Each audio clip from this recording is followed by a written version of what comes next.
Good morning, everyone, and welcome to another session of the 5th Local Climate Solutions for Africa Congress, currently taking place, as hosted by ICLEI Africa. Thank you so much for joining us here today. My name is Rebecca Cameron, and I'm a Senior Professional Officer at ICLEI Africa.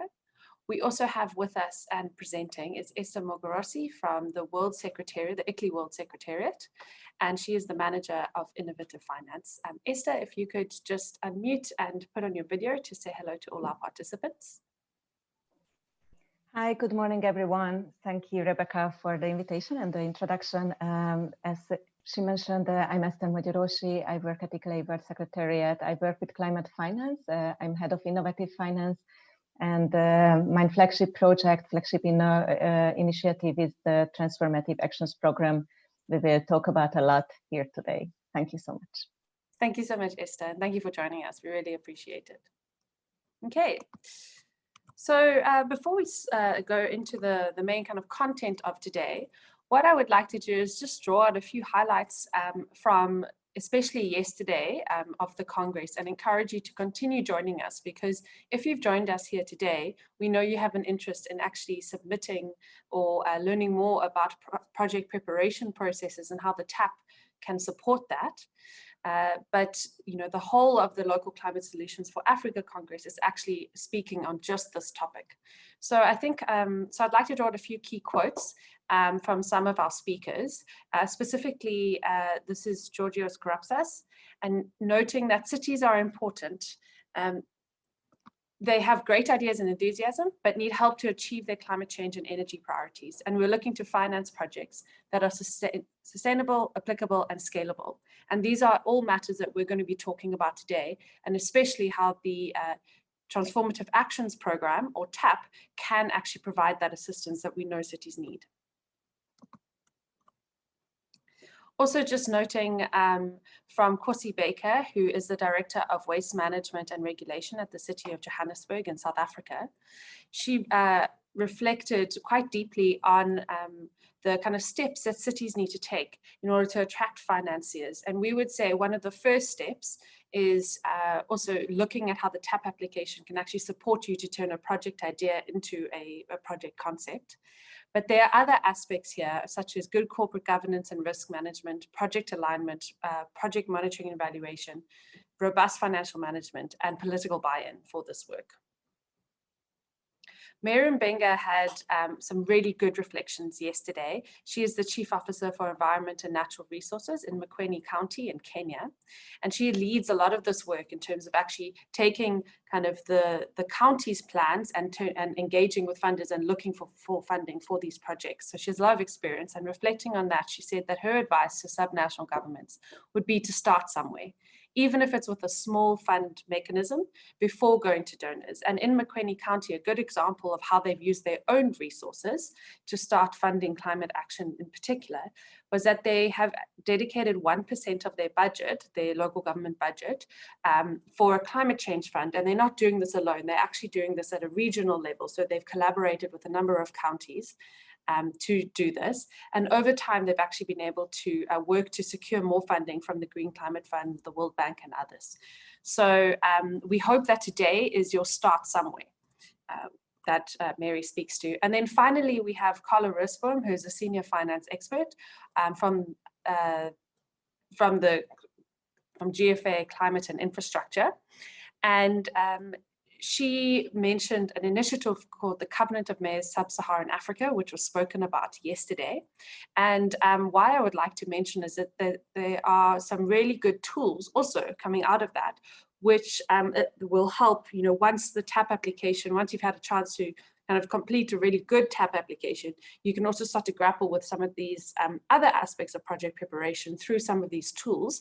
And these are sector-specific tools. So the TAP is open to many different sectors, but these tools available on the Covenant of Mayors Sub-Saharan Africa website really speak to 10 action-specific roadmaps. And action-specific, we mean the different sectors, so whether it's wastewater or waste-to-energy projects and that sort of thing. And what are the proactive steps that local governments can take at each stage of the project lifecycle. So again, we're talking specifically today about the Transformative Actions Program.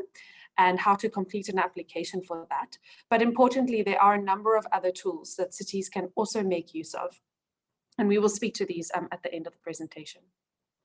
So I'd also like to welcome you to join us at a number of other sessions, not only to the kind of the broader LOCS program, but also specifically to some additional training that is also taking place. So this afternoon, we have a set from 1 to 2:30, and these are all Central African time. We have a session on cool buildings for cities and hot climates, so financing energy efficiency for economy, climate, and comfort. So if you have an interest in specifically building energy efficiency and how to finance those initiatives, please join us for that. Then, as you'll note, we've spoken about good governance and the importance of project management evaluation and project monitoring, evaluation, and reporting. But it's also important that cities are reporting. And this can help create that enabling environment to be engaging with funders. And so I would also really invite you to join us on the 9th of November, so that's Monday, from 3 to 4:30 Central African time, to be trained on how to actually use the ICLEI CDP Unified Reporting Platform. And then on the 11th of November from 3 to 4:30, we have a session which will give you quite tangible reflections on and kind of insights from experience that has taken place in Dar es Salaam in Tanzania about investing in urban nature. So the investment case for the city of Dar es Salaam. So here looking at how did they actually make the business case for more nature-based solutions and kind of the enhancement of ecosystem services in the city. So look out for that from 3 to 4:30 on Wednesday, the 11th. Okay, so that was a general overview, but now let's get into today. So welcome to today's session on the Transformative Actions Program, application training. We would like this to be quite a hands-on training, and we're going to go step by step through a number of matters. And as I mentioned, it's both myself, Rebecca Cameron, and Esther Mogorossi who will be speaking today. So what will we learn today? So I'm going to give a brief overview, very high-level recap of the Climate Finance 101 training that happened on Wednesday, because I believe it offers a very good grounding for this training. Then Esther will be introducing TAP overall and how the process, the application process works, and what the benefits it offers to cities and the types of projects and scale of projects that have come through the TAP pipeline so far. I will then be speaking to what makes a good TAP project. And then Esther will be speaking to kind of tips for filling in the TAP application. So we will actually go through the TAP application and speak to some of the kind of specific ways in which questions can be answered and provide some tips and tricks for a really good application. We will then have a time for questions and answers and how to complete a TAP application, but also can be more broad in terms of the TAP process in general if you have questions. And then Esther will reflect on the session and close for us. So right now you are in the LOCS4Africa platform. So to the right of your screen, you'll see a control box where you can see a number of things. So this session is only provided in English. There is no interpretation, but many of the resources that we will speak to today are in French, and some of them are in Portuguese, and increasingly so we're making sure that everything, all resources are available in French and Portuguese for our cities across the continent. The TAP application is available in French also, so and can be responded to in French. So that's also just something to note. You can learn more about myself and Esther in that control panel to your right. Please ask questions there, and we will get to those at the end of the session. We also have two questions, which will be a poll in the middle of our session today. And so please answer the polls there when I make reference to those. You'll also see a list of relevant resources, and that will be posted in the Q&A box by a colleague of mine as we go through. And then also, if you're having any technical difficulties, please request technical assistance from our help desk or support desk. If you're struggling there, please use this email address, info@locs4africa2020.org, to request assistance. Please note that this session will be recorded and will be made available on the LOCS4Africa website, but that will only be once LOCS has completed, so from the 13th of November.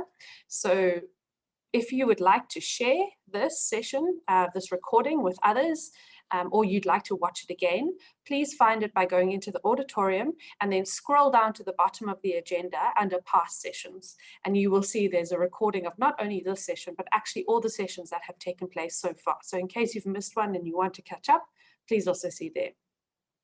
And finally, we really encourage participation during this session. So please type any questions that you have for us in the Q&A box, and between Esther and myself, we'll do our best to answer as many as possible. And we will be answering the questions in the dedicated session at the end of today's 2 hours together. And then, of course, please join us and other attendees in the social lounge after this session or throughout the LOCS Congress in order to network with other participants. So just briefly, if this is the first time you're engaging with us as ICLEI, just to note some information about us, who we are. So ICLEI, Local Governments for Sustainability, is a global network of more than 1,750 local and regional governments who have committed to sustainable urban development. So as a global organization, we are active in over 100 countries, and we influence sustainability policy and drive local action for low emission development, nature-based development, equitable, resilient, and circular development. Importantly, our subnational governments are our members, and we work together through peer-to-peer exchange, partnerships, and capacity building to create systemic change for urban sustainability. This is just a map showing where we are, so across the world. So I myself am sitting in the Africa Secretariat in Cape Town, South Africa, and Esther is joining us from the World Secretariat in Bonn, Germany. So one of the additional advantages of having a virtual event, and I'm sure many of you are joining from many different locations. And these are the 5 different pathways, and I've mentioned them already, so you can find more information on the ICLEI website. And then also finally, just to say, we also, as ICLEI Africa, host the Cities Biodiversity Center. So I really want to encourage you to also take a look at the Cities Biodiversity Center if your city has placed biodiversity at the core of kind of your sustainability and sustainability pathways. And also look at the Cities with Nature website for some really great resources on the steps that cities can take to actually work through the to make the most of nature in our cities. It doesn't have to only be something that exists outside our cities. So this session is financially supported by the Urban Low Emission Development Strategy and project, and many of the lessons and things that we will share with you also we have learned through the implementation of the Urban LEDS project, which has been implemented since 2012. We are now in phase 2, which has run from April 2017 to March 2021. It is funded by the European Commission and implemented by UN Habitat and ICLEI. And actually it's implemented in 65 cities across 8, or actually more than 8 countries, because we also have a number of countries in Europe that where the project is being implemented. Importantly, we focus on operationalizing climate action in municipal decision-making, enhancing multi-level governance to increase implementation of local climate actions, and then improving capacity to access climate finance. And that's really important for this session, because that's kind of quite key to the core of what the Transformative Actions Program is. So just a quick recap here of the Climate Finance 101 for those who weren't able to join us, or for those who were. So first of all, just saying that there are a range of sources of climate finance, and that being able to access climate finance is really very strongly based on having an enabling environment consisting of good governance, robust financial management, and the policies, bylaws, and plans that enable you to actually to have projects that specifically look at addressing the context-specific climate change issues in your municipality. And so that's really the core. So working on good governance, robust financial management, and then doing that kind of climate action planning will be the first, I would say, one of the really good starting points.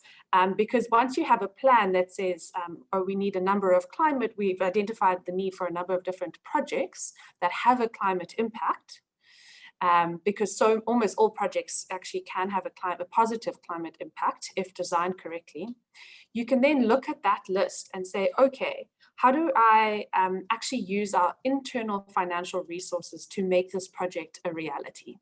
And so I would say the next step is to really look internally first. And as we heard that great example of Makhweni County saying, we're going to actually dedicate 1% of our budget specifically to very targeted climate actions. And actually what they did is they actually did like a call for proposals from the community. It wasn't only from their planning processes.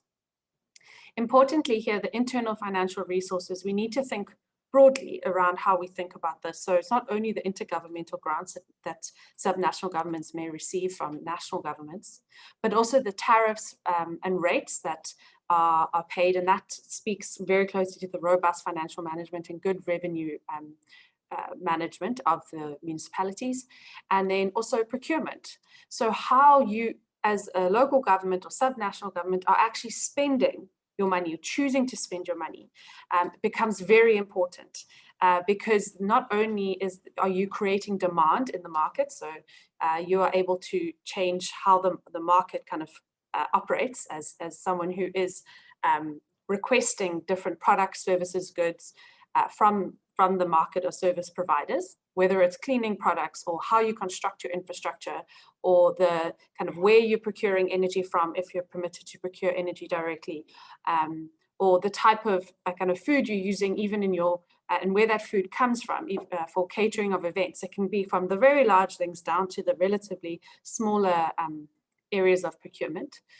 But also to ensure that what you've put in your plans is realized, fits into the procurement process. And important there is also, ensuring transparent and competitive procurement processes are followed.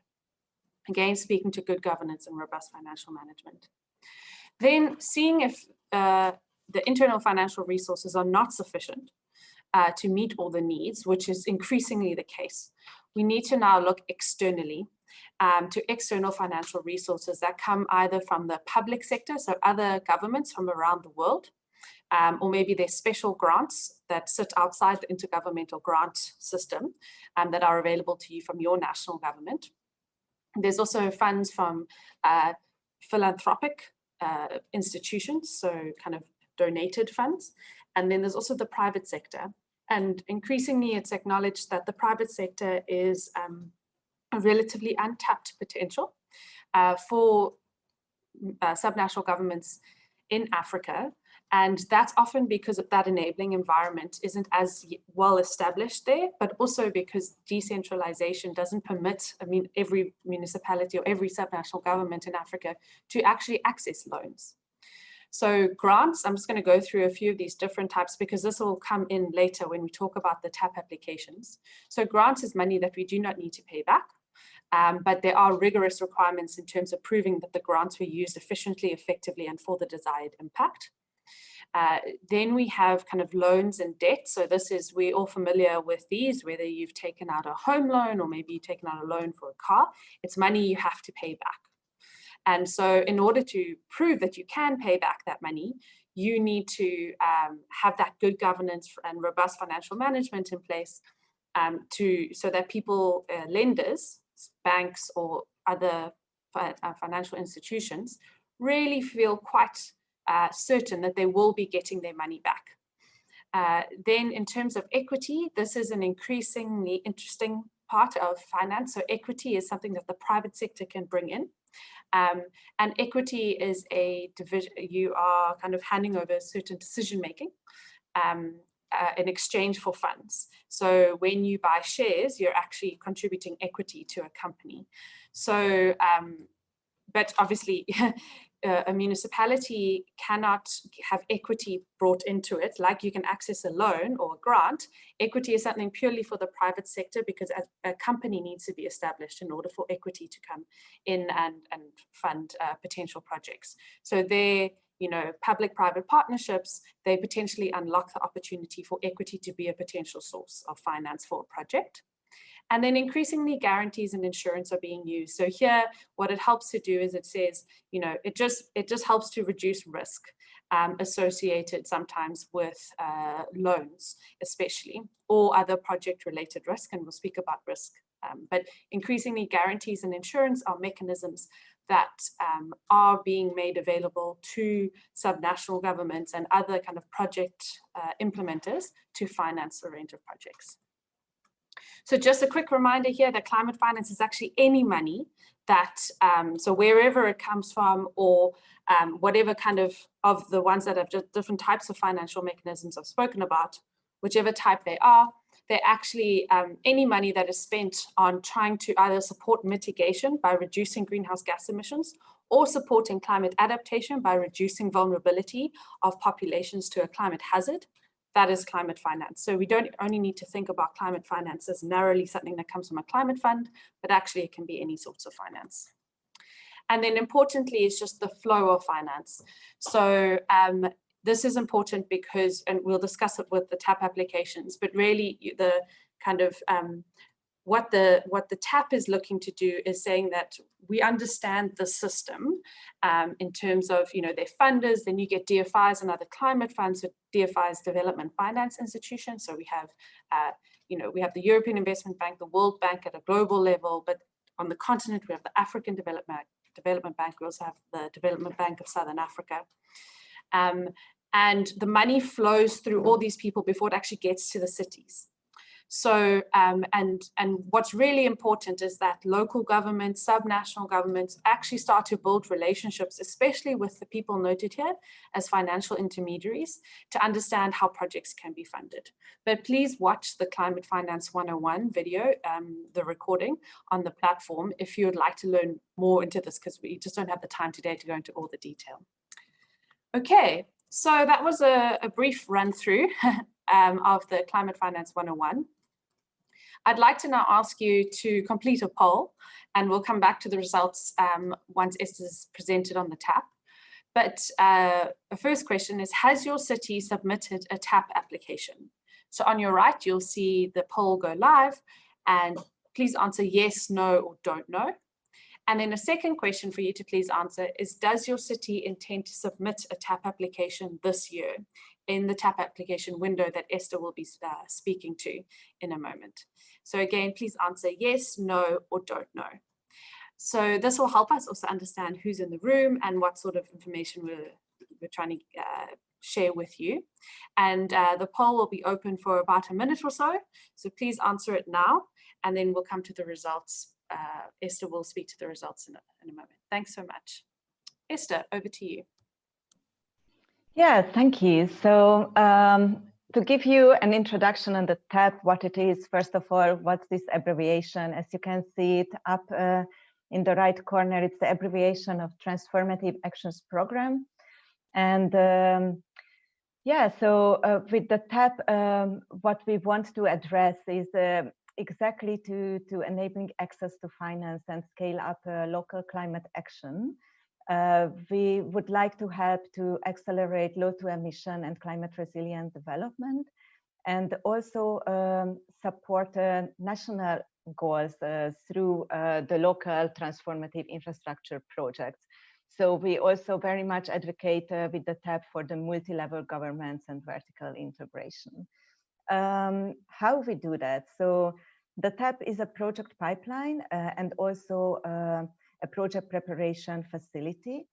Project preparation facility in the sense that we, ICLEI, don't have money on our own, but we give tailored services and guide the projects through the project development to achieve maturity and to be finance ready. We also use TAP as an advocacy instrument because with the TAP, we would like to show the demand and the diversity of subnational projects seeking finance. If we can go to the next slide, Rebecca. Yeah. So the TAP already started in 2015. It was launched during the COP that time, and with a kind of different messaging and focus as we have now. It's kind of a learning process. We are constantly revising a bit and adjusting it to the needs of the local government, and also what we need, how to respond to the demand from the financial world. So it was launched in 2015, as I said, and that time it was clearly the goal to show the demand and the diversity of local climate projects, to show the need out there. Now we are launching already the fourth call. We have annual calls, and it is planned for November 18th, and it will be open as we plan until the end of December this year. The TAP is managed by ICLEI World Secretariat, but as Rebecca showed the map, we have 23 offices around the world. So it's managed by ICLEI World Secretariat because it's a global initiative, but obviously we work very closely together with all these ICLEI regional offices, and they are the one who are on the ground. They are the one who are, in direct contact with the local and the regional government. So it requires a very, very close cooperation. And the call itself, it's open, globally. So it's on the ICLEI, the TAP website. But yeah, as experience shows, we get most of the applications through Mobilize, our regional office network. And very importantly, we also have 14 TAP partners. I will show them in another slide. These are financial and technical experts, institutions, organizations we work closely together with. At the moment, we have 66 projects in our pipeline, and I will give you some more details on that as well. And this project pipeline at the moment represents an estimated 2.5 billion euro investment potential. Since 2015, we have approximately 25, but we guess even more. It's just unfortunately we lost contact in some cases. TAPed projects. TAPed means that a project who entered in the pipeline managed to access finance, or got implemented, or the implementation is underway. And very importantly also to say, the TAP is more and more recognized. So it's recognized by the financial institutions, but also politically, it's more and more acknowledged. And one of the biggest steps for us was that the TAP was acknowledged and became part of LUCI, the Leadership of Urban Climate Resilience, Climate Investments, which was launched at the UN Climate Summit last year. So we get, we hope and we see that we get a stronger political support to support this initiative and also the projects in the pipeline, because the need is clearly there and it's more and more recognized. The next slide, please. So here you can see the pipeline, and at the moment we have a very strong Global South pipeline, as you can see, but the TAP is open globally. So it's open for Global North and Global South equally, but somehow in the past years we received many more projects from Global South, which is fine because these countries seems to be much more in need.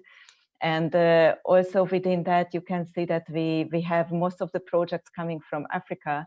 Actually, last year we received 102 new applications, and out of that 70 we received from Africa. So it's a very, very heavy Africa pipeline, but then it's followed by Latin America and the Caribbean and Asia. And as you see, we also have projects from Europe, Oceania, and North America. But yeah, as I said, the biggest part is Africa, Latin America, and then Asia. Regarding the sector distribution, Since many years, we see that most of the projects have energy as a focus, but we have a lot of projects focusing on resilience. And especially last year, we received a lot of projects focusing on adaptation and resilience, which we indeed very much support and always communicate that, yeah, a project is much stronger if they have a focus on both mitigation and adaptation. Unfortunately, the financial partners still seem to favorize mitigation projects, simply because, yeah, those projects are the one with a revenue generation model, or much easier to create a revenue generation model. Financial partners usually look for, because of course, if they give a loan, then they want to be sure that that loan is paid back. So for that, they have to know what is the financial mechanism behind, which is much more difficult to prove for an adaptation and resilience project. But now, actually, with COVID and this global pandemic, there is not much good in that, but maybe this one, that now the focus moved much more on resilience. And of course, broadened up, not only focusing on climate resilience, but also resilience as such. So now I think with the COVID, maybe we can benefit a bit more and also get more attention for those projects. The next slide, please. So here are our partners. We have 14 partners at the moment. And this is an open partnership. So this is a growing partnership.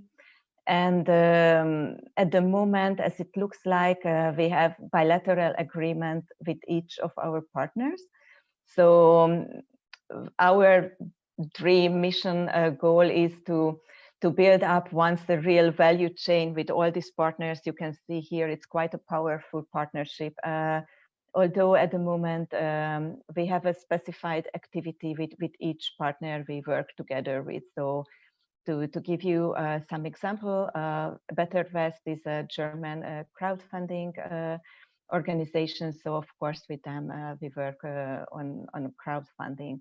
Then we have here FMDV, UCLG, UNCDF as partners. With them, our collaboration focuses on the International Municipal Investment Fund. With Felicity, GIZ, the collaboration is at the moment on project preparation with a focus on Latin America and the Caribbean. And we also collaborate with GIZ in the COMSA 3 component, obviously with a focus on Sub-Saharan Africa. So it was just to give you a few examples how this partnership works. And we are constantly looking for new partners. We try to engage them, both technical and financial partners who can be relevant to help our work and our projects in their project development. The next slide, please. Yeah, so what are our eligibility criteria? How to, who can apply for TAP? I think we keep it quite simple and quite broad, and we also do it because of this rich partnership and because of this open partnership.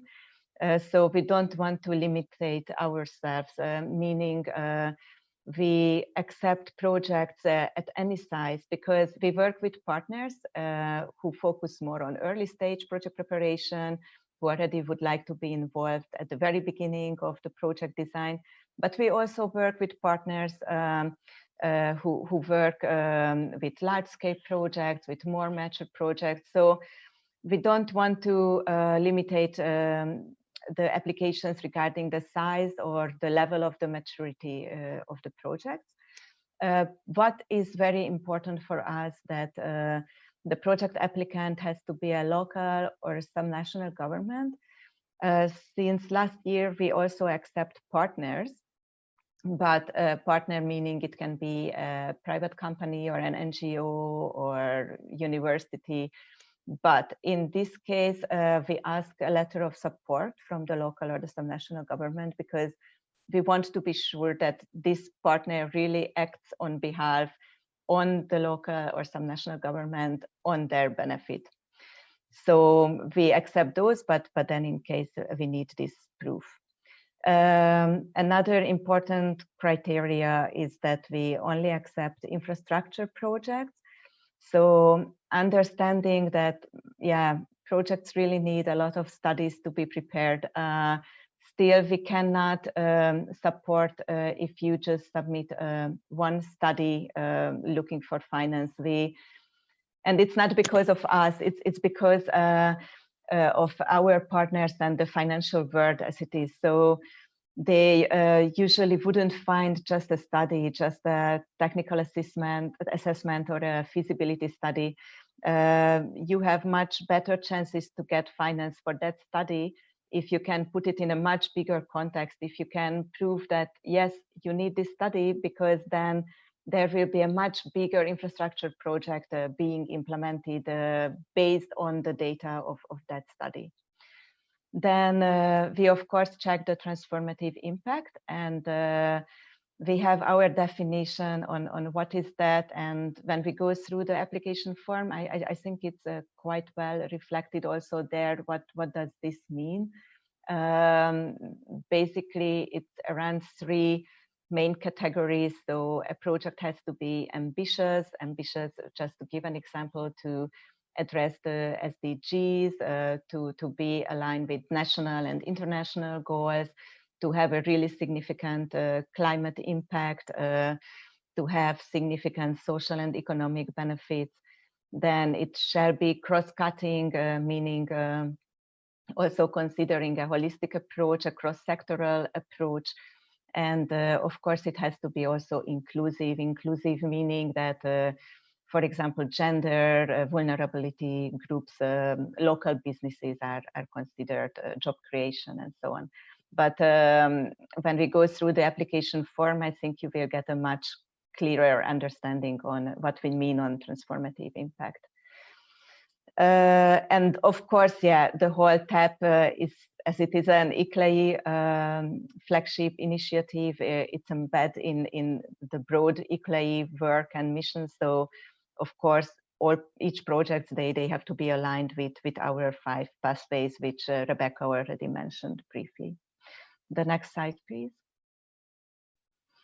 So this slide shows the steps, what happens to a TAP application, how the whole process works. So obviously, the first step is to apply for the TAP. And once you send your application, then we at the World Secretariat, it's simply the World Secretariat because it's a global initiative. So at the World Secretariat, we do a project screening, and we check the eligibility criteria, the completeness of the application, the transformative approach, and the feasibility, the financial feasibility. And then as a second step, projects who prove based on the screening be transformative and robust enough, they can obtain the TAP seal of approval, and those projects will officially enter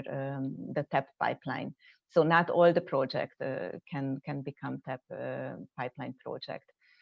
And the projects who manage to enter the pipeline, they can also access our services, which I will describe you much more in details in another slide. So basically, this is just to show, so first comes the application, then a screening process, then a project can become part of the pipeline, and then access to services. Next slide, please. Yes, so here a bit to unpack how this whole project screening is happening. So we have a scoring sheet for that. At the moment, we are revising our scoring sheet simply based on experience. And to be honest, we become more and more strict.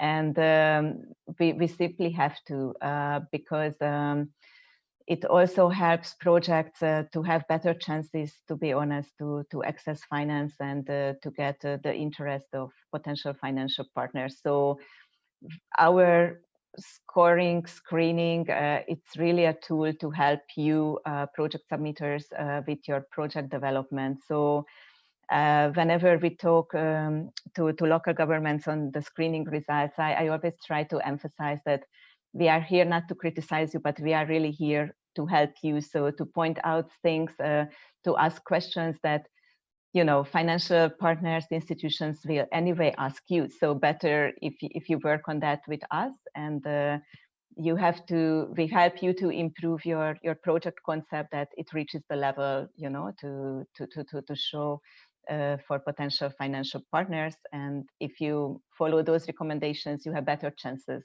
to access those finance. So we use this scoring sheet, and for the first time from this year on, we added also the check of the financial feasibility. This is something new we didn't do before, but it proved to be very important. So experience show that just to screen the transformative impact is not enough to have a robust project pipeline. And so the screening has several stages.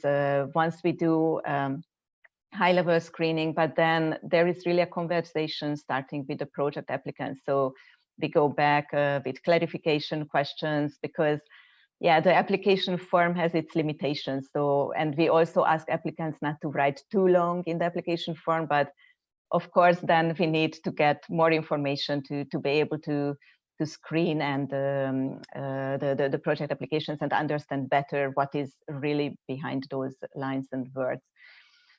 So after all this dialogue, we finalize the scoring, and then, as I said, projects who prove to be really robust and with a high transformative potential, which now we say that score above 80% according to our scoring sheet, they can be part of the TAP project pipeline. And yeah, here you see project pitching template, because those projects we also help with project pitching, but I will speak about that later. And the others who score under 80%, we give support for improvement, not for all of them. I mean, so at the moment, we try to give that support for projects which score between 60 and 80%. So, and under 80, unfortunately, we really have to reject and ask to revise the application. So next slide, please. So here are the TAP services, and there are certain services which all TAP applicants can receive. So whenever someone submitted a TAP application, we want to give the opportunity for them that we invite them to webinars, that they get access to knowledge products, and we invite them to all peer learning and knowledge exchange workshops. So once you submit a TAP application, we have a mailing list, and then you automatically will be on that mailing list unless you subscribe from that. And you will just receive emails from us with all these invitations. And whenever there is a knowledge product or a new tool that we find interesting, it will be shared with you. So this kind of capacity building we offer to all. But the TAP seal services are a bit different. Those projects who are in the project pipeline, of course, they can also benefit from all what all TAP applicants can benefit. But additionally, them we try to connect with financial and technical partners. We try to connect them with project preparation facility providers. We organize marketplaces and project pitching sessions. So, and we use a pitch template to prepare the projects for those pitch sessions and marketplaces. We give international visibility, and when there are successful stories, we write up case studies. So the TAP seal services are only for pipeline projects. The next slide, please.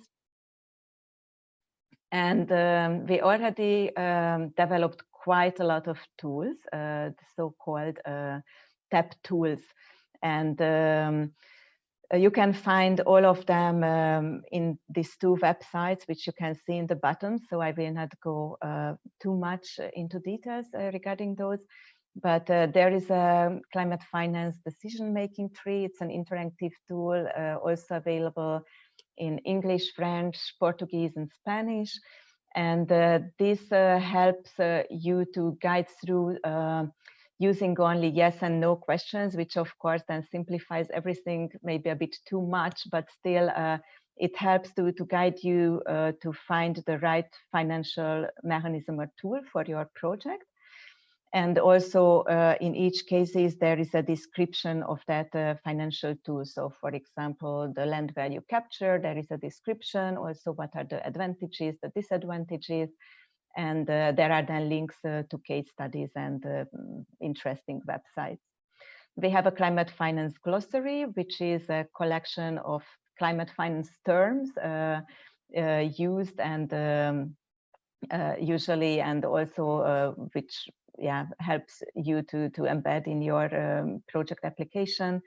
We have a collection of climate finance opportunities, which is a catalog of opportunities, different calls and initiatives and funds of different financial institutions and project preparation facility providers.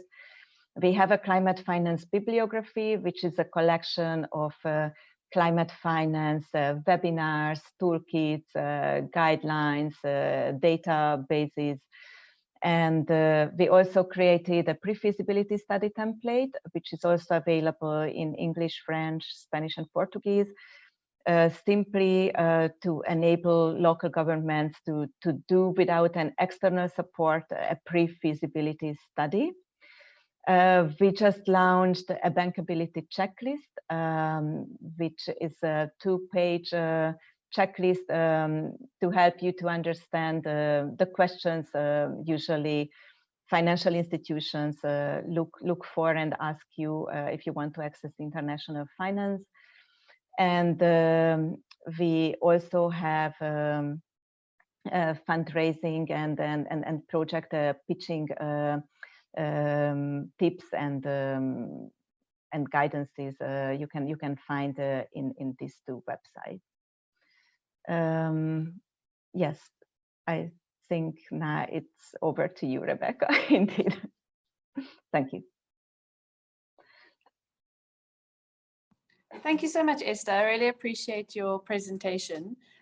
We now have the opportunity to look at the polls. And for the Esther, would you like to take us through the polls? Yes, I just opened it. So first of all, many thanks to answering the polls. For us, it's a very valuable information. So the question, does your city intend to submit a TAP application this year? A big percentage is still don't know. Maybe after this session, this number will change. So at the moment, it's 67%. And only 8% says yes.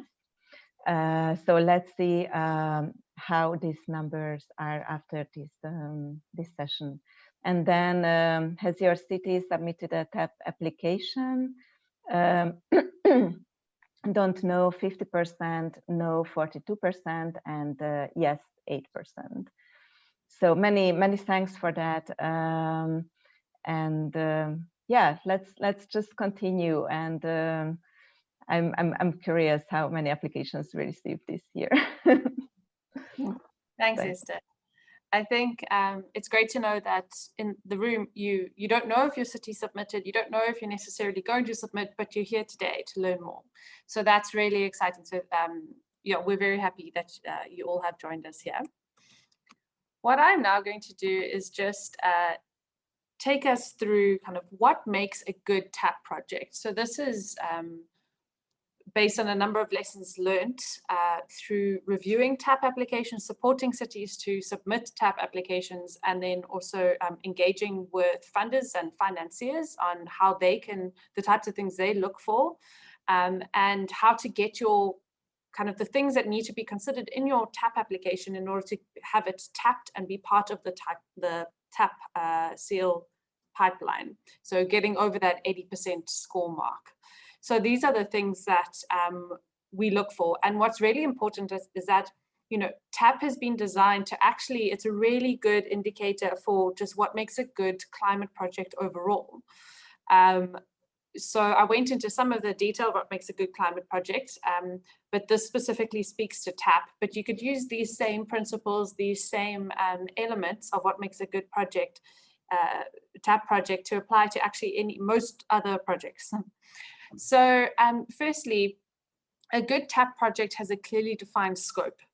And so you need to ask yourself, when you're writing the description about the project, which again is a bit of an art form in and of itself, because we cannot write essays. We only have in the TAP application 500 words to describe the kind of challenge being faced and the problem, or the challenge and the problem, and then how the TAP application is a solution to that challenge.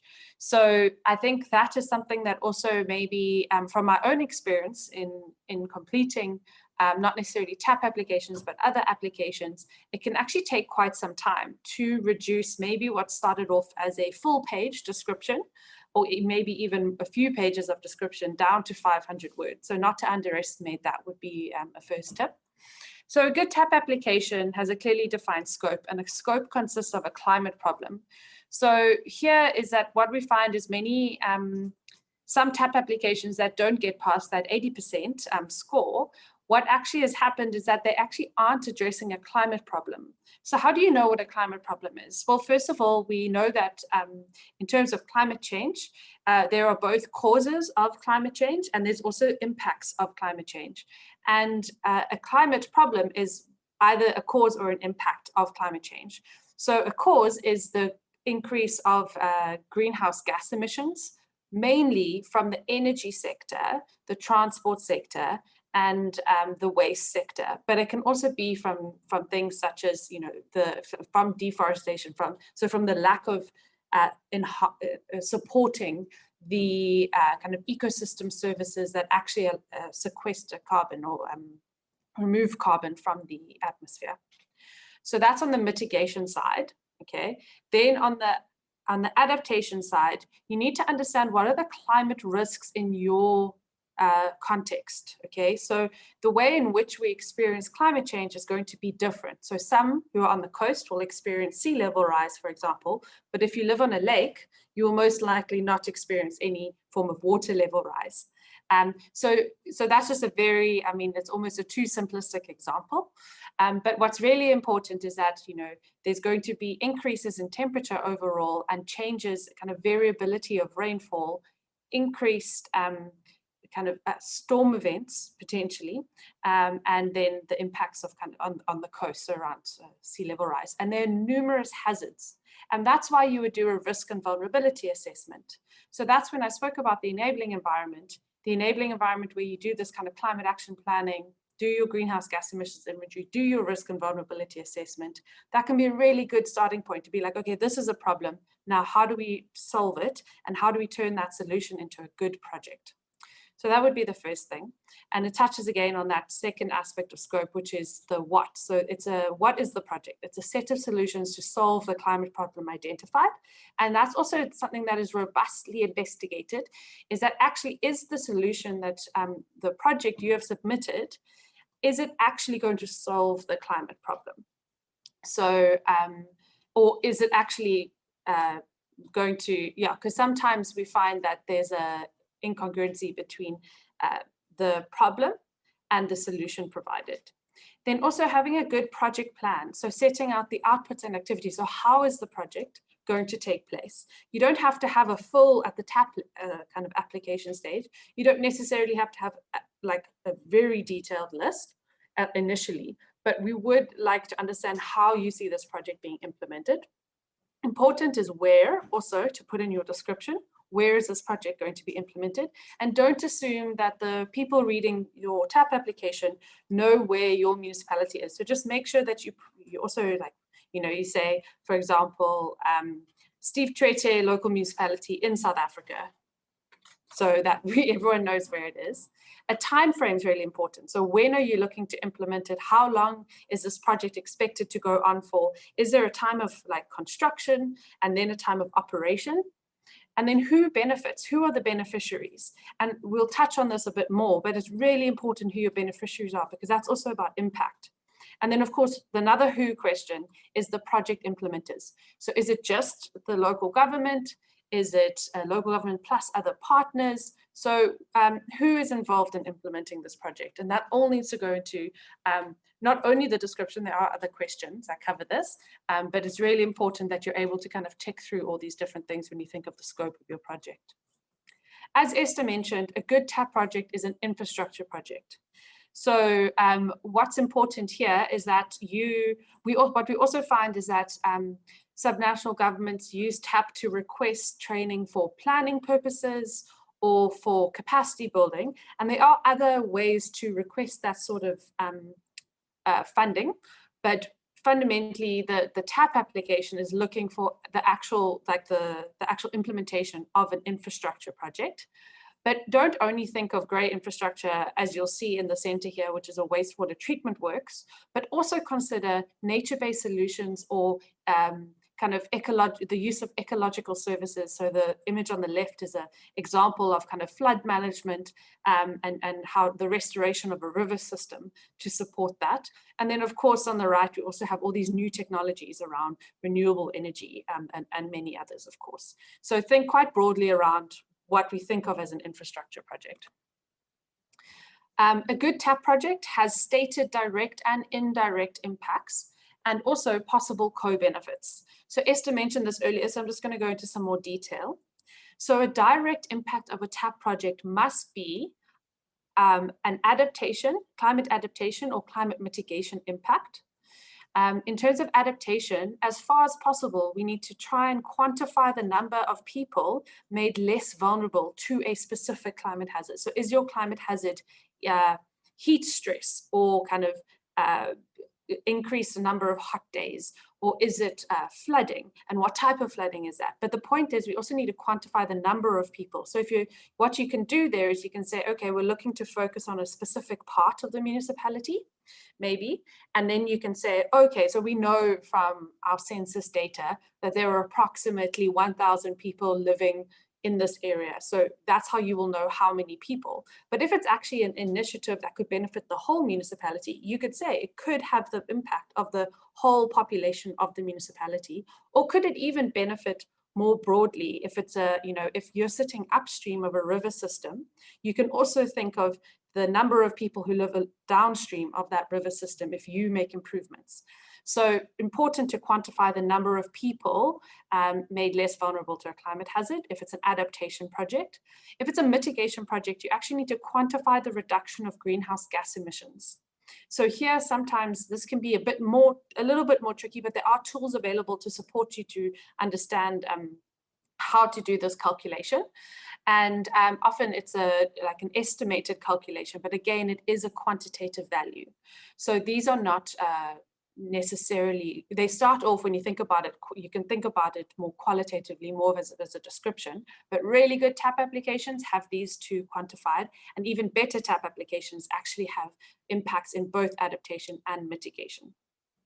And then importantly, indirect impacts can also include not only what's happening in your project, but what happens upstream of the project or downstream of your project. So that could be geographically, but also maybe value chains and that sort of thing. So what are all the impacts? Because a funder, you must remember, when funders are looking at TAP applications, they're looking at a number of TAP applications, but they're also looking at a number of other projects, not only the TAP applications. And so they want to know that their money is going into the place where it will have the greatest impact. So really emphasize that in your TAP applications.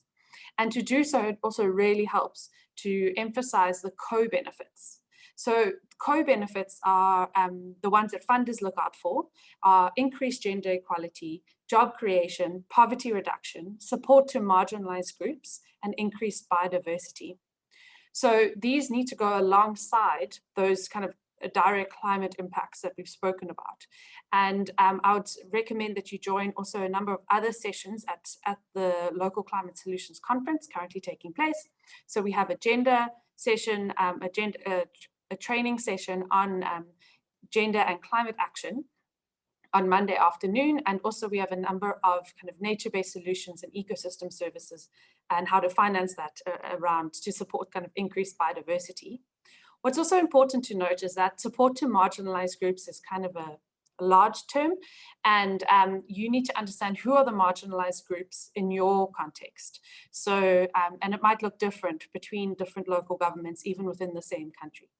So again, that can help. You can look at kind of socioeconomic indicators to identify marginalized groups. So levels of education, that's sort of levels of income. You can look at gender. You can also look at age. You can look at level of kind of ability, physical ability. Or you could even look at things such as race and kind of ethnic origins. So these are a number of things that can be considered to identify what do we mean by marginalized groups. So a good TAP project contributes to achieving national and global goals and targets. So here, what you really need to align with is, and would really encourage you to all go read your nationally determined contributions. Also, accompanying your nationally determined contributions, which are all available on the United Nations Framework Convention for Climate Change, also known as the UNFCCC website, is the different communications. So some countries have done their second communications, others their third. And this year, actually, and as we go to COP26, countries are actually updating their nationally determined contributions and hopefully raising ambition. So that you really, funders really want to know that their money is going towards achieving the nationally determined contributions of each country. As part of this, you also have national adaptation plans and of course, national climate change bills or acts and that sort of thing. So each country has their own kind of series of regulations and plans at the national level around climate change. So please go, and if you're unsure, please find a contact at your Ministry of Environment who will be able to kind of point you in the right direction. There's also every country has what's called a UNFCCC focal point, and that information of who that person is also available online. And normally they sit at the Ministry of Environment in your country. So that would also be a good starting point to engage there. At the global level, there are a number of, and regional level, there are a number of different kind of policies and strategies to align with. And this would be the Sustainable Development Goals. So here, it's not only, it's kind of important to understand, this is the broader picture that you can see on the right-hand side of your screen of the different goals. But what's really important is to understand the targets and indicators and not to just kind of say, oh, we're doing, because it's a food project, you know, we're going with no hunger, goal 2. So importantly, really go look at the targets and indicators and see, okay, where, because you'll be surprised at how some things have been grouped in there. For example, tourism is in sustainable in SDG 12 around sustainable and responsible consumption patterns. So yeah, then of course we have the Paris Agreement. You don't have to necessarily read the whole Paris Agreement. There's some great resources online to also support you to understand the Paris Agreement. We have the Sendai Framework. Paris Agreement is around reduction of greenhouse gas emissions to limit warming globally to 1.5 degrees. The Sendai Framework speaks to disaster risk reduction. And then of course, regionally, we have the African Union's Agenda 2063, the Africa we want. So these are just some important documents to always have at the back of your mind. They're also helpful in providing the right type of language that funders are also looking to see in proposals. So a good TAP project is supported by local policy strategies and plans, and this demonstrates political commitment. So this is just an example of a few different kind of development plans from different cities across Africa. And what's important is that a TAP application is not just a project that you yourself as an official have thought of, but rather that it has kind of some form of buy-in from the municipality more broadly. And one really great way to indicate this quite easily is to say it actually comes from our 5-year development plan that has been approved by council and that sort of thing. It doesn't mean that if it's not in the development plan, you can't submit it as a TAP application, because of course we learn new things all the time and maybe we see a gap. But funders really want to see strong political commitment, because that's one of the big risks, that if they give money and then the mayor changes and then or the senior official changes, then the project will not be as much of a priority. And they need, you know, if you want to secure funding, you need to demonstrate that it is a priority for your subnational government. So also, and this is something we've definitely learned in the process of TAP application development, is a good TAP project is within the mandate of the subnational government.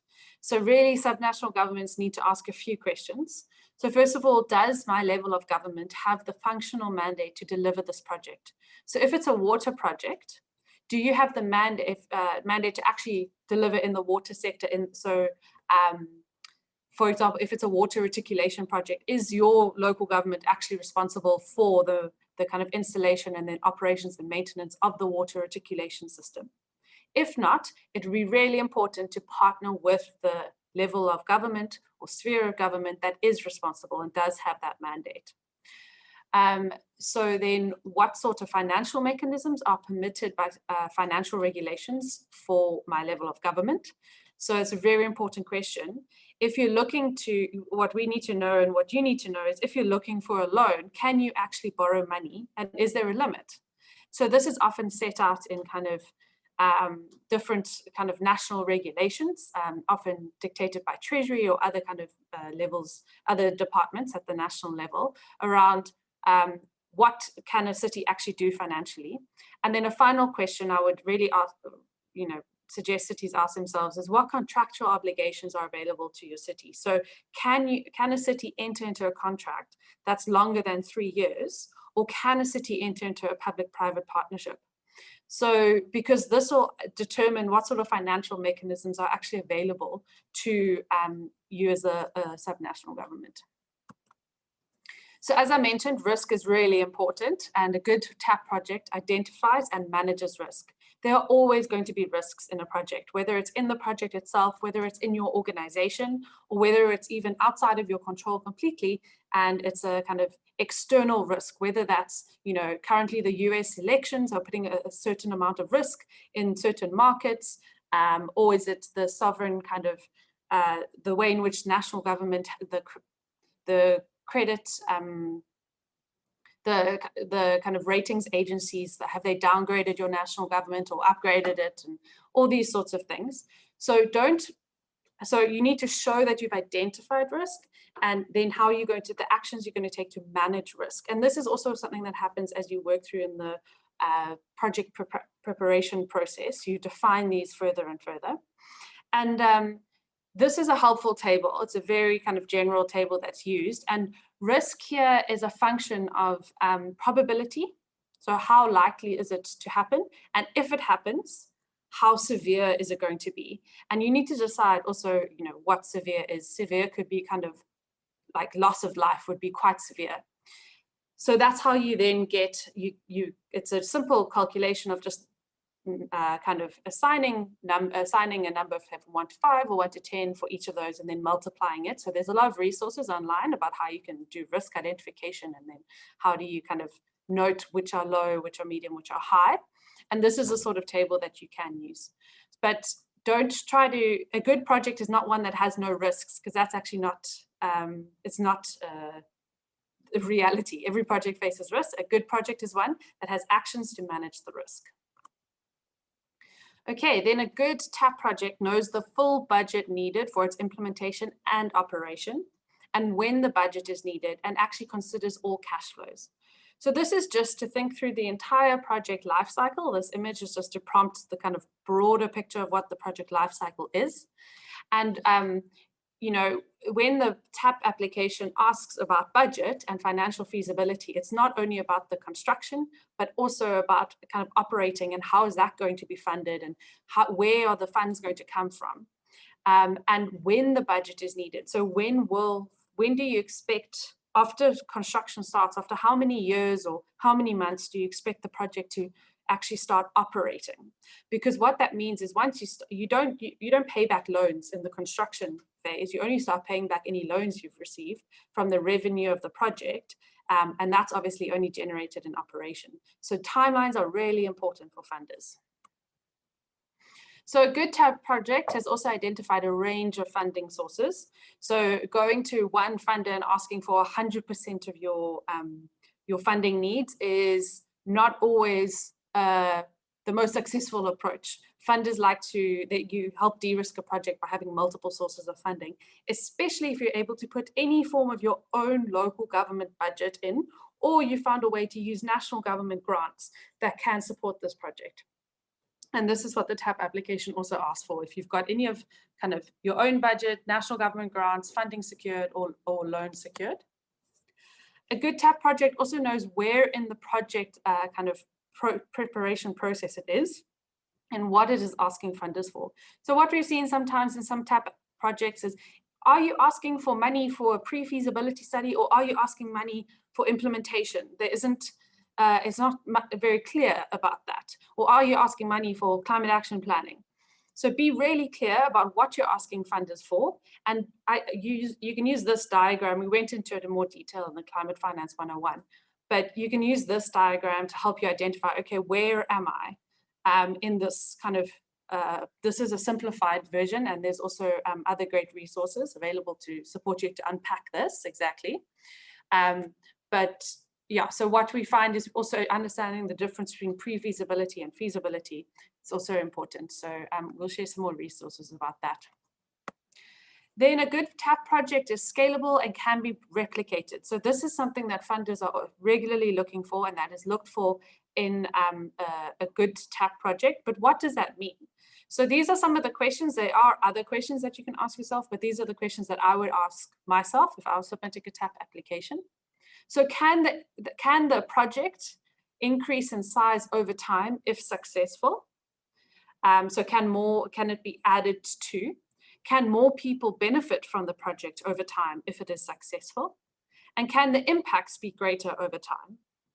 Okay, and then if you do your project, and you prove that it's a successful model for addressing this climate hazard, can it actually be replicated in your local government, or even potentially replicated, so done again, somewhere else in the country that you're working in, or across multiple countries, so maybe across the region.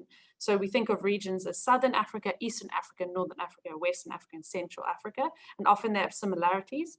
So can it go across the region, or could you think really big and say, actually, this could have a global impact? So scalability and replication are very important there.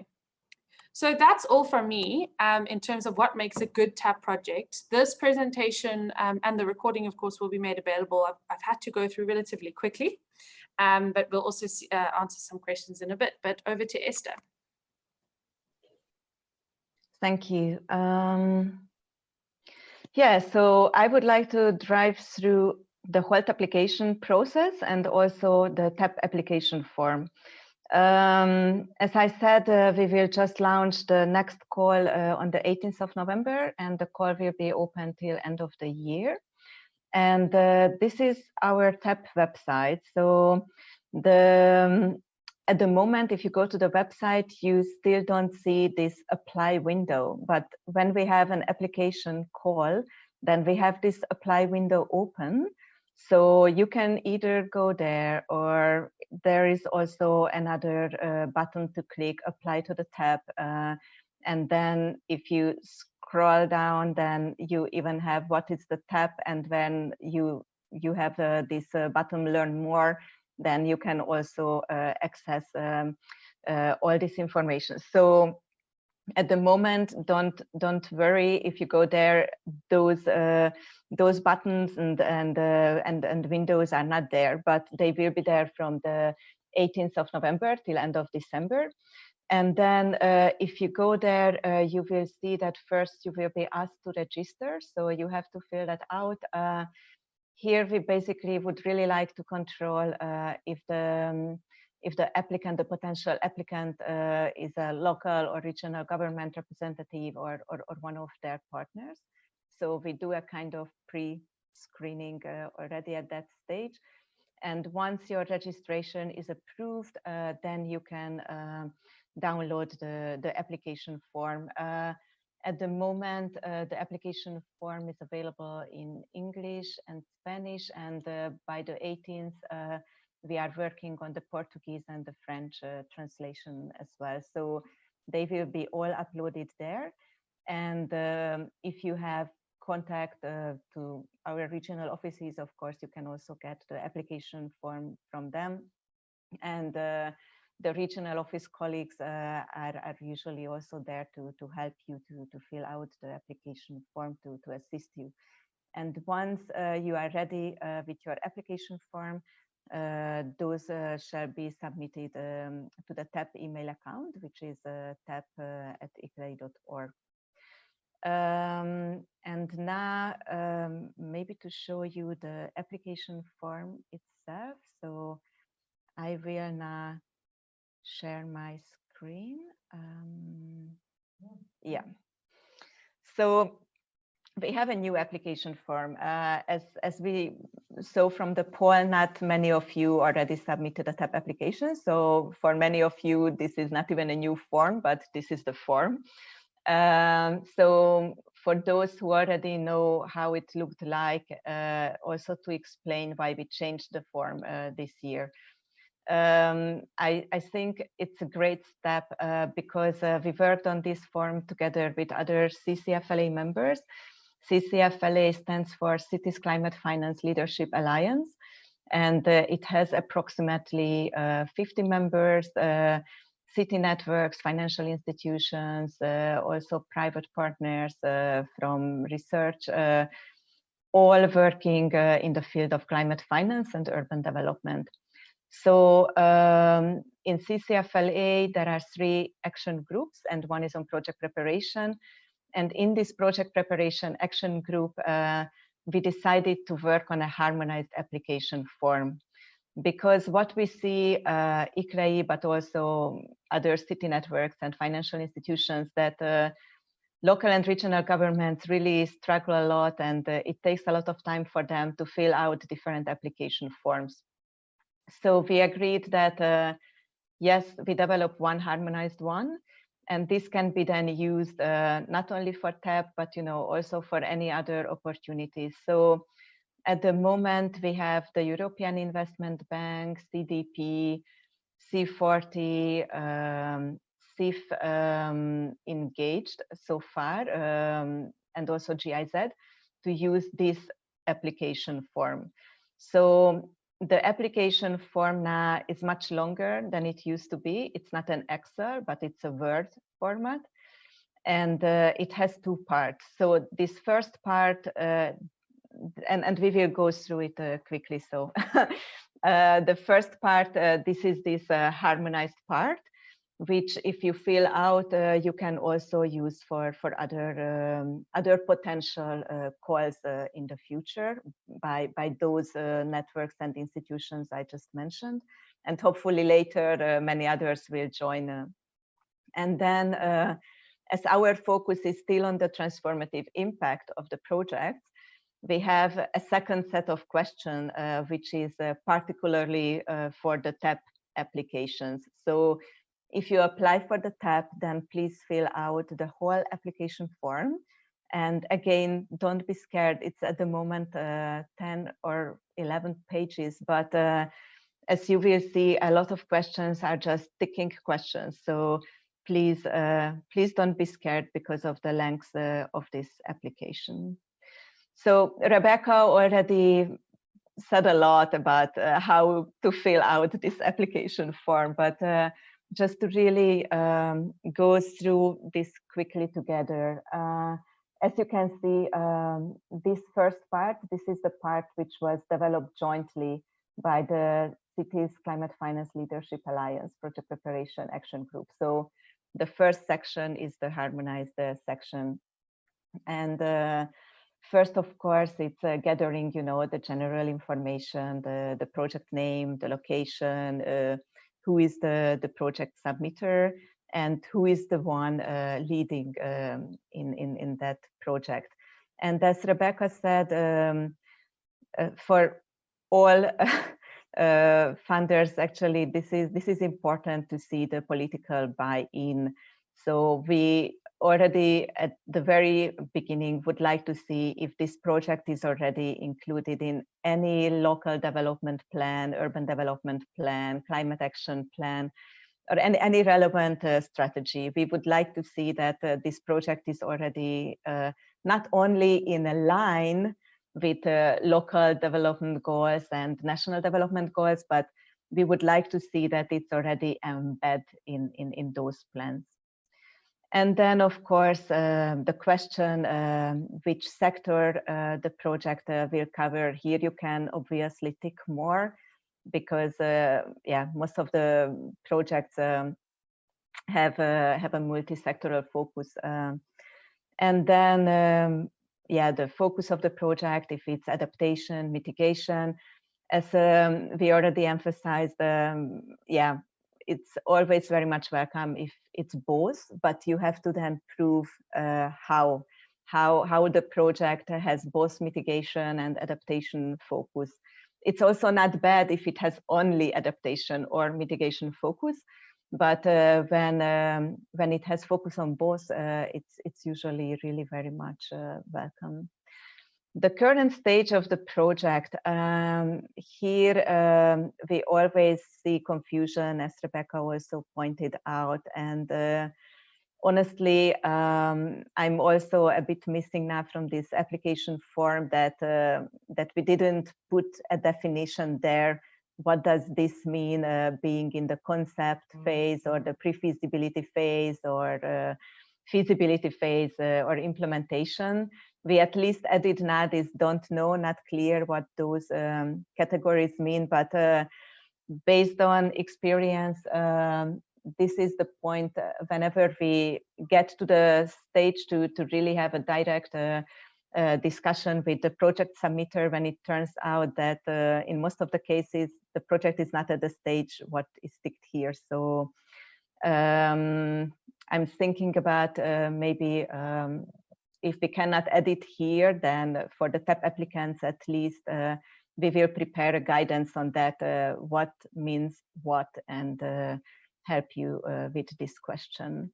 Then, of course, the expected start date of the project, if you already know. And very importantly, it shall be clear from the application, what are you looking for? So if you want to get capacity building, a creation partnership, or development a business case, if you want to get a technical assistance, if you want to get investment finance. So here, obviously, you can pick more, and there is also opportunity to define other objectives. So why you send this application? What you want to get out of that? And as Rebecca also said, for project description, it's a very limited space, 500 words.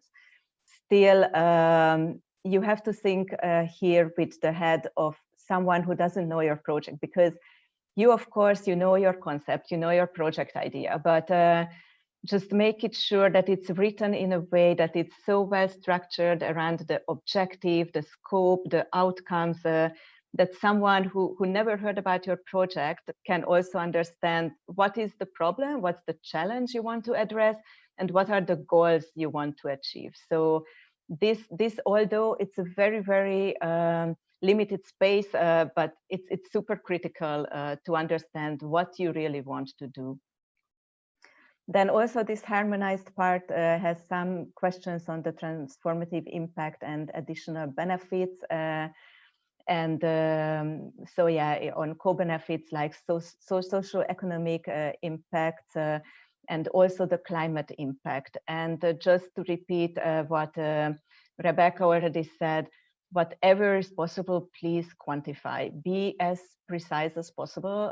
Use as many numbers as possible. So that's again based on experience. That's something that the partners will always ask, and if those are not quantified, which I know it's difficult because many times exactly this is the study what you need support for, that you can quantify those benefits, but still try to be as precise as possible here. the scalability, replicability, Rebecca also talked about. And the studies. So yeah, again, I know a lot of projects are exactly looking for support for those studies, but in many cases, there are already studies existing. Please attach those to your application form, if any.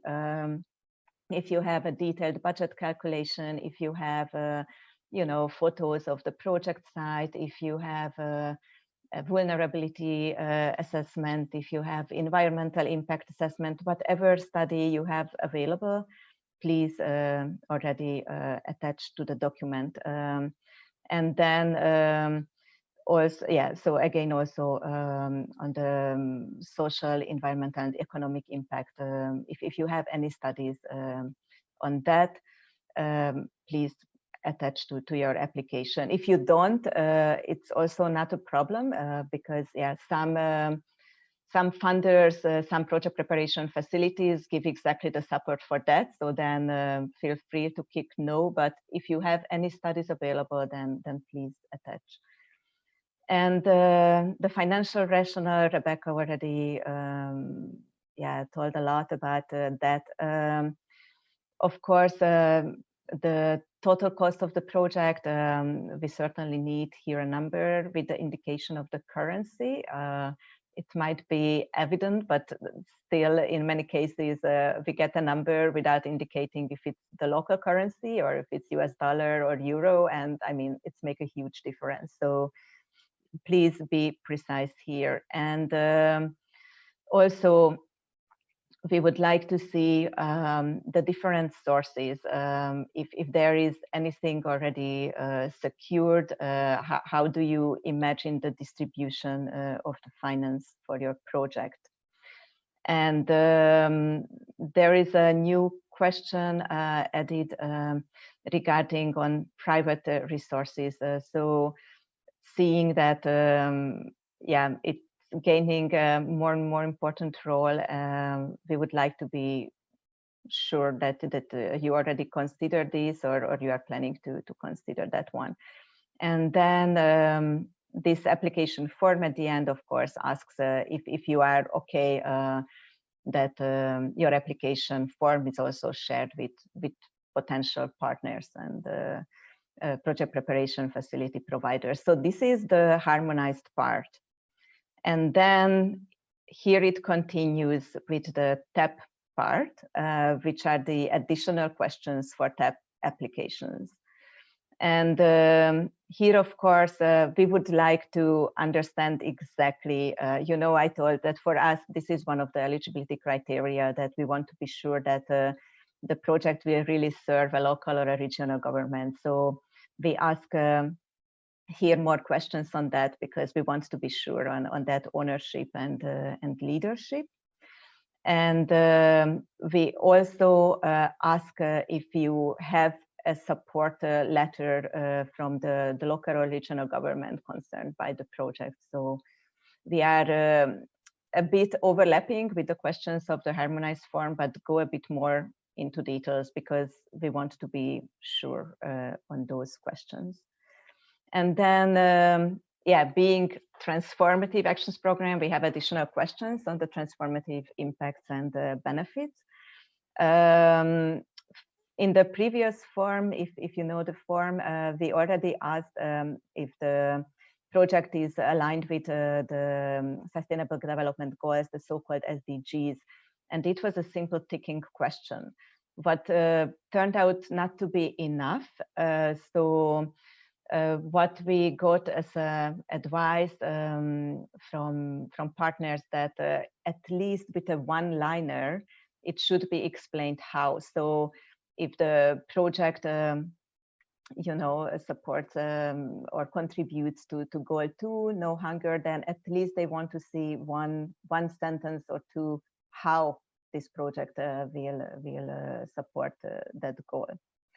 Then another question which was also in the previous application form, but turned out to be that we need more clarity on that. You know, they always ask the the number of the population who would benefit from the project. And in some cases, we just simply received the number of the whole population of the local or the regional government. So, which just, yeah, maybe some cases that's true, but in many cases, this is just not the case. So we have to be much more precise on that.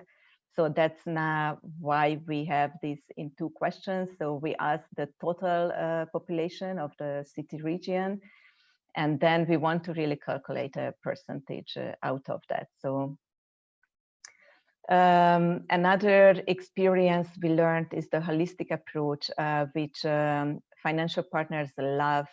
So please specify that. And yes and no answers are just not enough. So here you really have to describe all this cross-sectoral collaboration and how more sectors can benefit from the project. So classically, waste projects, you can also generate energy from that. You can use the organic waste as a compost. So there, you really have to describe how multiple sectors can benefit from this project. The more complexity the project has, the better chances you also have for a good revenue generation model, and also shows the robustness of the project. So this is a very, very critical part. And then the risks we talked about. There are also, as Rebecca said, different type of risks, and no one wants to have risks, but the very important part is to understand still what are those potential risks that can happen. And here I will not go into details, but it's very important also that you show how you plan to mitigate those risks. So as Rebecca said, it's okay to have risks, but you have to be sure that you also think about how to mitigate them. And finally, this part we added exactly because of COVID and the pandemic. So we were asked by some partners to consider also those questions. These are basically ticking questions, but we want to put more focus on resilient impacts and a bit in a broader sense than only climate resilience. So you see we added questions also, accessibility to sustainable food or education services, supply chain security, and so on. So these are all ticking questions, a bit reflecting to the whole recent situation. Then the social benefits, it's a bit more unpacked than in the part of the harmonized part of the application form. And also, yeah, as Rebecca already said, just to quantify as much as possible also these social benefits, how your citizens will benefit short and medium term from these outcomes, and very importantly also including, the unemployed, the elderly, the youth, the women. Gender is always a question, and based on our experience, it's a very difficult question. Very, very rarely we get a proper answer how gender is included and considered in the project development and then in the project in general. And here, of course, you can think about 2 things just as a really very quick advice on that. How gender will be included in the project management itself, but also as a beneficiary of the project impact. But yeah, this question somehow seems to be very difficult, but still everybody wants to see that component in a project. And then the economic benefits and the financial viability. So especially if you want to get a loan, you just really have to show that that there is a revenue generation model. You have to make it sure that you are able to pay those loans back. And I also found yesterday the presentation Rebecca also referred to from Mary Mbenge from Makueni County, Kenya. She was very passionate, but what she really very well pointed out that start to think about what you can do on your own from your own resources. And I think actually that's the real innovative finance and the real innovation to think about that, because these international partners, they come in only once they see that you already put all those efforts and commitments, and you already achieved something. So unfortunately, even if they say that they give early stage project support, already at that stage they would like to see some commitment, and that's something it already happened. So yeah, and our last question, the application form, if you are at all, if you look for international finance, then of course we have to see if at all you can access international debt and finance, because it happened unfortunately in some cases that the project seemed to be great, and we already had quite advanced discussions with potential project preparation facility providers, financial institutions, and then it turned out that no, unfortunately the project is not supported by a local by the national government, and so yeah, they just cannot access any international debt and finance. So yeah, which is a pity if it turns out after all those time invested and discussions conducted. So that's the application form, and we will now revise also our screening and scoring sheet based on all these questions. Yeah, so I will stop here, also stop sharing my screen, and I think now we go for questions. We will answer questions, right? Yes, thank you so much, Esther. I really appreciate you taking us through the updated TAP application form and the harmonized form. So one of the other things that we've heard from local governments is the time it takes to complete these forms. And so that's why, as kind of organizations that support local governments, we really come together to ensure that you can use this form also for other applications, and especially if you receive receive the TAP seal of approval, you get over 80%, and you have that support around developing a project pitch. Or even if you don't yet, you can still start developing a project pitch that you can start taking to different funders. So this is not only information relevant to what ICLEI is looking for and what we know our TAP partners are looking for, but actually what all kind of funders and financiers are looking for in projects. So you can also you can see with the different headings, you could almost create a PowerPoint presentation that could be part of some form of like investment roadshow, potentially, that may be either hosted at the national level, or even I know sub-national governments also host these investment roadshows to kind of drum up support from the finance community. So thank you so much, Esther. We have a few questions and we have some time. We have about 20 minutes to actually answer these questions, which is really great. So please send in a few more. The first question I'm going to go through, we've had a few questions about how do we access the resources. So there are a few resources which a colleague of mine, Ben, has actually posted into the Q&A on the platform. So you can have a look at the links there. They're not only the TAP resources, but also other resources from our partners. There's also, Esther explained how to access the TAP application form through the website. So please register on the website, and then once your registration is confirmed, it will be sent to you. Another question that we've had is, that I'll answer, and then I'm going to pose some questions to Esther, is would it be possible to send through a draft application to have a look at before the final application is submitted?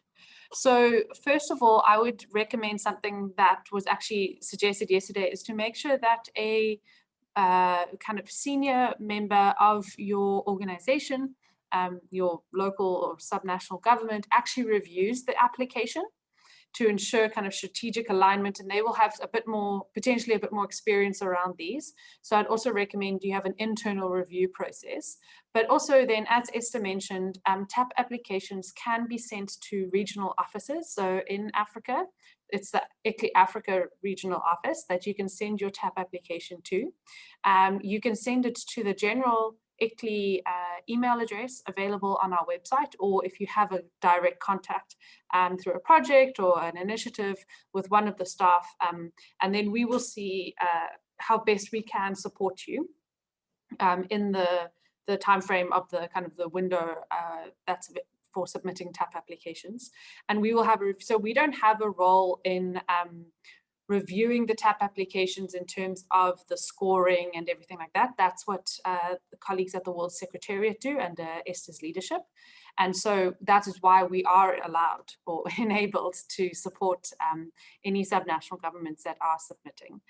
So maybe a question to you now, Esther, is we have a question from Nick, and he has asked, while assessing a project, are you able to suggest different funding sources and alternative applications that a project kind of proposal developer could try if these would maybe better respond to the project objectives? So how do people find out about project, different funding sources and alternative applications that may also be open or active?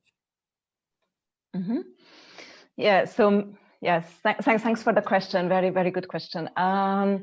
So regarding potential other opportunities, as I said, once you submit your TAP application, you automatically become part of this TAP MailChimp, the mailing list.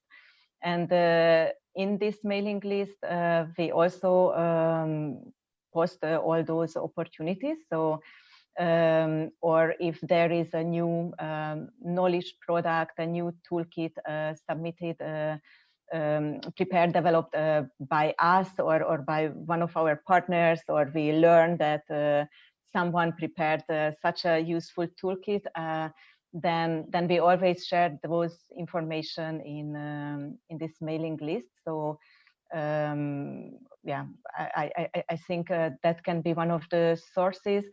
The knowledge products and the toolkits we also always upload to the TAP website under the knowledge center, so you can also access the products there. Regarding if we can give tailor-made assistance to find the right financial tool and mechanism for you, the answer is yes and no. Obviously, we wouldn't have the capacity to do it for all projects. I mean, just as I said, last year we received 102 new applications. So also the quality was really diverse.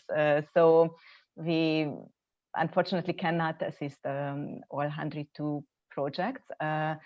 But yes, some projects managed to get this assistance, or we are in the process advising them. And yes, through our partnership, we also look for opportunities for them to give this advice. So yeah, my wish would be we can have this, you know, support and communication with everyone, but unfortunately it happens only with selected projects. So usually prioritizing the ones who we already see more robust, so the ones who get the TAP seal of approval and are in the pipeline. They are in the pipeline. Mm-hmm. Thank you, Esther. So I think what's important to note is once a project has received the TAP seal of approval and enters the pipeline, is that the pipeline is actually made visible to the TAP partners. And so it's not only, it's a process of them also seeing, you know, which projects align with their maybe priorities for this year, but it stays in the pipeline also. I think that's, you know, we don't necessarily remove projects every year. We just like to check in to see if it is still an objective of the municipality, or the project is still a desired project and there's still a prioritized effort around it from the municipality side. So we are, you know, our work as ICLEI is always to make sure that we can once we have that information from the city in terms of a good TAP application, we try and connect as much as possible with people who can provide that support. I think this links also to another one of the questions that was posed. And really saying for feasibility studies on our project proposal, will ICLEI provide technical and financial support? So again, I think it links to what you've said, Esther, but maybe you want to expand on kind of if a project's at the concept note stage, or even at the project identification stage, and wants funding for feasibility, financial and technical feasibility, where would they be able to find that? Yeah, so as I said, unfortunately, we at ICLEI, we don't have funds on our own, so I wish, but that's exactly what we do with our TAP partners. So yes, we look for all these opportunities for you, and there are these so-called project preparation facilities, which exactly help you with that. And we will have a slide, I believe, later at the end of the session where we collected all that information. So there you will see the list of these potential funding opportunities exactly to work on those studies. But as I pointed it out before, when you want to get support for your study, you really have to embed it in a much larger picture because yeah, you have a better chance to get your study financed if they see that it's in a context and there will be a real implementation following that study.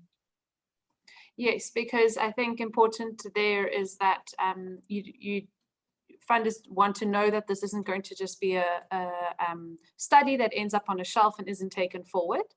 And so what I think Esther would also maybe recommend this is to look at the pre-feasibility template that is available on the TAP as a TAP resource, and see if you can fill that out yourself, even as a city, from information and data that you have. Because I mean, there you can see the type of information, and the better data that you have, even at the pre-feasibility stage, the easier it is to attract funding for feasibility studies. But it is, you know, many cities and subnational governments do find it difficult to access funds for that, what we call the early stage of project preparation. And not all project preparation facilities support, you know, they only will pick up a project from a pre-feasibility stage. So I would really recommend that, as far as possible, to either reach out to existing kind of funders and donors and that sort of thing, or even businesses, if there's a business association, or some municipalities are partnered with them, to try and get a project at least to pre-feasibility stage before asking, or even asking your own council for that funding, before then asking for the external finance. It's not impossible to get funding and that sort of thing in earlier stages, of course, but that would be my recommendation, to really try to think quite innovatively about how to fund up to a pre-feasibility stage at the very least. And then, so all the just kind of an admin question, all the documents and the presentation will be made available. We will also be endeavoring to do a similar presentation in French and Portuguese at a later stage, most likely next year. And with all the documents also available in those languages. And then, Esther, maybe you can answer this question, is do you have an example or a case study of what not to do, as well as an example of what to do? So what would a good application, do you have a filled in application of what a good answer might look like? Maybe I think that would be the part of the question. Is my concern is completing an initial application and it is rejected because of misunderstanding about eligibility requirements. For example, my quantification measurement doesn't maybe meet the funder's expectations of what a quantification kind of measurement would be. So do you have some examples that can be shared? Is that a resource that may be available? Yeah, I wish. I really see the need for that. Now that we have this new application form, I certainly will initiate in the CCFLA that in the harmonized part, we work on a demo application And for the additional TAP questions, it's certainly my goal to work on a demo application. Because yeah, exactly, I really see the need that those things has to be better explained. So just as I said, I really miss guidance, for example, on the stage of the project maturity. I really miss guidance on how to quantify the climate impact. What does it mean, an ambitious climate impact? Actually, for that, I know that in most of the cases, the financial institutions would like to see 20% as potential GHG emission reduction. So the 20% seems to be the magic number there. But yeah, I really would like to give some good examples, and also for the gender impact. Yeah, I hope we find the capacity to work on a demo project, because I very much see the need for that indeed. Mm-hmm. Yes, so I think this speaks back to until we have that demo, is to send you know, maybe a draft application to your weekly regional office, and then that can be a starting point for now. But as Esther mentioned, we will be endeavoring to kind of come up with a demo. There was a demo for the previous TAP, but obviously we need to do that now for this version of the application, this updated version. And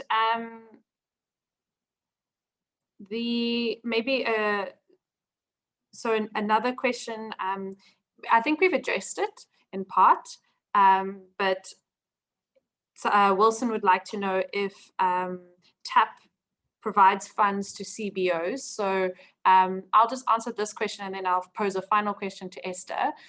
So as Esther had mentioned, the TAP application is, you know, can be submitted by a community-based organization, but subnational government kind of ownership is a really important component of what makes a good TAP proposal in particular. And so we would ask for a letter of support from the subnational government for that project to indicate ownership and political support. And there are a few questions, as Esther showed you in the TAP application, that would kind of clarify that from like who's submitting the application, but then also who's managing the project and who's running with the project. So that's quite important. And so figuring out that structure, some of the best TAP applications that we've received have actually been ones that were done in partnership between either a CBO or an NGO and the relevant local government or subnational government. So it's definitely something that's open, but we just really want to see that partnership and that support. Okay, so then the final question is just a comment from Sedzro Komi, and they say, thank you for the presentation, it's interesting. Our municipality applied for the TAP form and received approval. So I'm not sure which municipality Sedzro is from. And now after the webinar on October 17th, we don't know how the rest of the procedure will continue. So maybe, so you showed us maybe, Esther, some of the steps of getting to a TAP kind of seal of approval. And so maybe we can just finish by, okay, once you've got your TAP seal of approval, what happens? What can a municipality or partner expect? Yeah, so once you get the seal, you are in the pipeline, and you are in the pipeline until you wish to stay in the pipeline. So you don't have to renew your application every year, obviously not. And what happens? I mean, it's not something that, you know, you get the TAP seal of approval and money starts to flow in right away. But as I said, and as I showed, there are these TAP services, additional TAP services offered for those who get the seal. So now, for example, during Daring Cities, which just happened before the LOCS, we organized a test your pitch session. So similar to Marketplace, where we selected 8 TAP projects. So we gave them the opportunity to pitch their projects to financial institutions. So and we plan to organize similar events next year in Mexico and also in Latin America. They are already scheduled. So certainly there will be more opportunities like this. Maybe we cannot offer that for all the 66 projects. So yeah, unfortunately not, but maybe, and please feel free to reach out to us. And then we of course will look for opportunities. So also last year, we were in contact with several project preparation facility providers. So we always send them this list, the project list which we have in the pipeline. So, I mean, of course, not all projects get selected by the different project preparation facilities, but we had some projects selected also last year, or they are in the process, still negotiating what the type of the TA, the technical assistance or support would be, what they get. So yeah, there is no guarantee that you get technical assistance once you are in the pipeline. But yes, we have some success stories, and we certainly can help with project pitching and marketplaces to increase your visibility.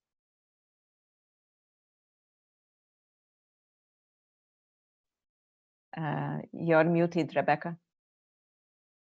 Sorry, apologies for that. We now have 5 minutes to go, so I'm going to ask that we actually kind of wrap up, and maybe we can speak to some of these further resources which have been posted in the Q&A in the platform also.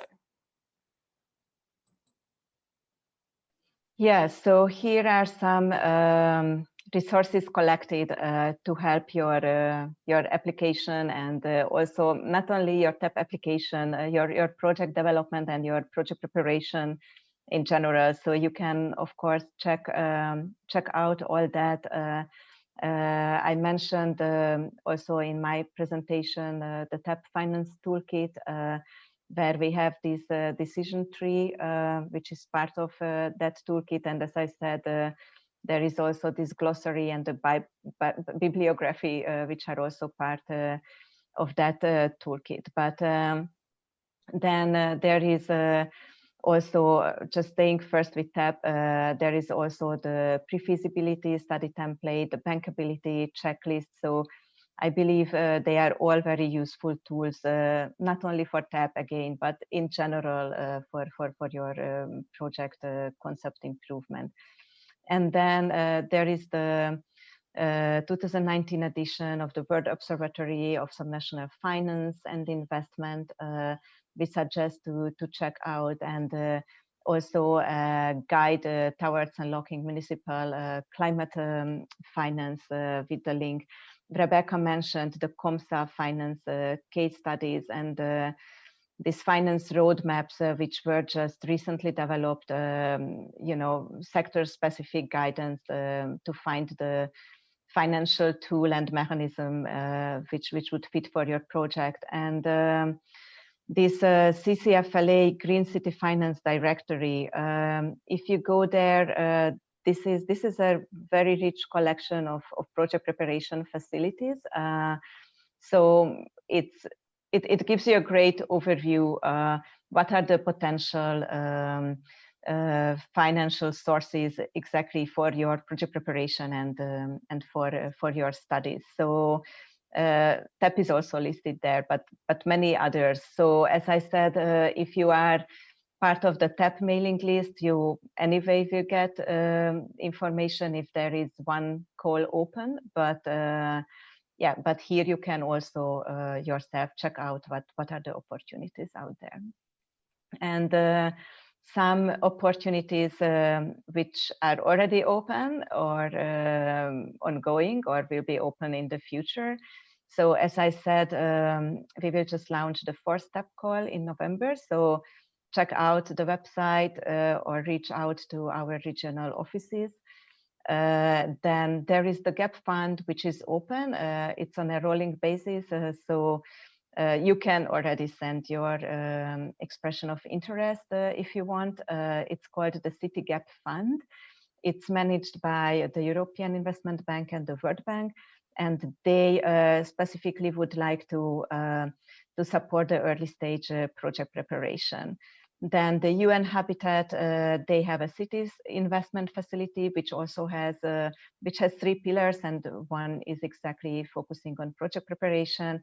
There is a new call coming in 2021, the C40 Cities Facility. They will support already the mature project. So for that, you have to be really at the feasibility stage to get the support. So they really just support the very last part of your project preparation. There is the International Municipal Investment Fund, which is a fund of UNCDF, UCLG, FMDV, also providing technical assistance for project preparation. And yeah, the COMSA3, just find out more about it, because there are still forthcoming opportunities coming for project preparation. Thank you so much, Esther. And just really to say a final thank you to everyone for joining us. Please join us at these additional training sessions that I have noted here. And of course, at the rest of the LOCS4Africa Congress continue